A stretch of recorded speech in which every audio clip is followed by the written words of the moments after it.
चलो मैं आपको कम फॉलो मी लेसन के बारे में एक कहानी सुनाता हूं जो डॉक्ट्रिन एंड कवेनेंट्स सेक्शंस 6 से 9 में है। शुरू करते हैं। 1828 की पतझड़ में ओलिवर काउडरी नाम का एक नौजवान स्कूल टीचर पढ़ाने के लिए मैनचेस्टर, न्यूयॉर्क चला गया। जोसेफ स्मिथ सीनियर ने उसे अपने बेटे जोसेफ के अद्भुत अनुभवों के बारे में सब कुछ बताया। ओलिवर, जो सच्चाई की तलाश में था और जानना चाहता था, क्या यह सच हो सकता है? स्मिथ परिवार ने स्वर्गदूतों, एक प्राचीन रिकॉर्ड और भगवान की शक्ति से अनुवाद के उपहार की अविश्वसनीय कहानियां साझा की। ओलिवर बहुत इंटरेस्टेड था और जानता था कि उसे खुद पता लगाना होगा। इसलिए स्मिथ्स ने उसे सच्चाई की तलाश करने वाले किसी भी व्यक्ति के लिए सबसे अच्छी सलाह दी।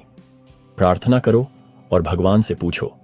ओलिवर ने प्रार्थना की और भगवान ने उसे उत्तर दिया, उसे शांति दी और इस बात की पुष्टि की कि जोसेफ स्मिथ वास्तव में भगवान द्वारा बुलाया गया था।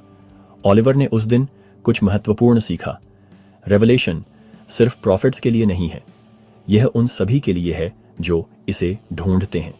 जब भगवान ने उससे बात की तो ओलिवर को पता था कि आगे क्या करना है। वह समझ गया था कि जोसेफ स्मिथ के माध्यम से कुछ बड़ा हो रहा है और वह इसका हिस्सा बनना चाहता था। 1829 के वसंत में ओलिवर काउडरी जोसेफ का स्क्राइब बन गया। वह एक्साइटेड था और सोच रहा था कि क्या वह भी ट्रांसलेट कर सकता है। उसने कोशिश की, लेकिन यह मुश्किल था। अगर आपको कभी रेवलेशन को समझने या प्राप्त करने में परेशानी हुई है तो आप समझ सकते हैं कि ओलिवर क्या गुजरा होगा। लेकिन उसकी कहानी हमारे लिए महत्वपूर्ण सबक है। जब हम डॉक्ट्रिन एंड कवेनेंट्स सेक्शंस 6, 8 और 9 पढ़ते हैं तो हम सीखते हैं कि इससे पहले कि हमें रेवलेशन मिले, भगवान अक्सर हमें तैयार होने और उसकी इच्छा को खोजने के लिए कड़ी मेहनत करने के लिए कहते हैं। ये वर्सेस हमें सिखाते हैं कि भगवान चाहते हैं कि हम विश्वास के साथ काम करें और उनकी आज्ञाओं का पालन करें।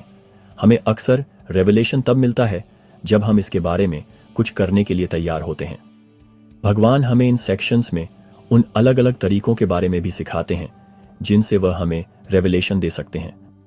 कभी कभी यह एक शांत, कोमल एहसास होता है। दूसरी बार यह हमारे दिलों और दिमागों में आने वाली भावनाओं या विचारों के माध्यम से हो सकता है, लेकिन हमें इसे पहचानना सीखना होगा।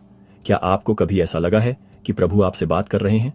अपने विचारों और भावनाओं को लिखने से आपको उन पलों को याद रखने में मदद मिल सकती है और उनकी वजह से मजबूत महसूस होता रहेगा। ओलिवर की कहानी हमें याद दिलाती है कि हर कोई पर्सनल रेवलेशन प्राप्त कर सकता है।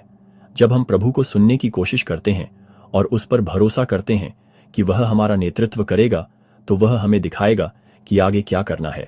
हम खुश हों या दुखी, प्रभु चाहते हैं कि हम हर समय उनके बारे में सोचें और भरोसा रखें कि वह मुश्किल समय में हमारी मदद करेंगे।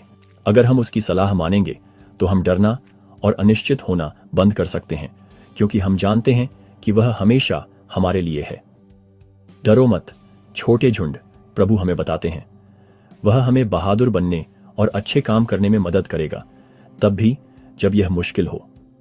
और जब हम मसीह के बारे में सोचना सीखेंगे तो हम उसकी शांति और शक्ति को महसूस करेंगे, जो किसी भी समस्या में हमारी मदद करेगी। आइए प्रभु पर भरोसा करें, क्योंकि जब हम उसके बारे में सोचते हैं तो वह आगे जो कुछ भी होगा उसमें हमारी मदद करेगा।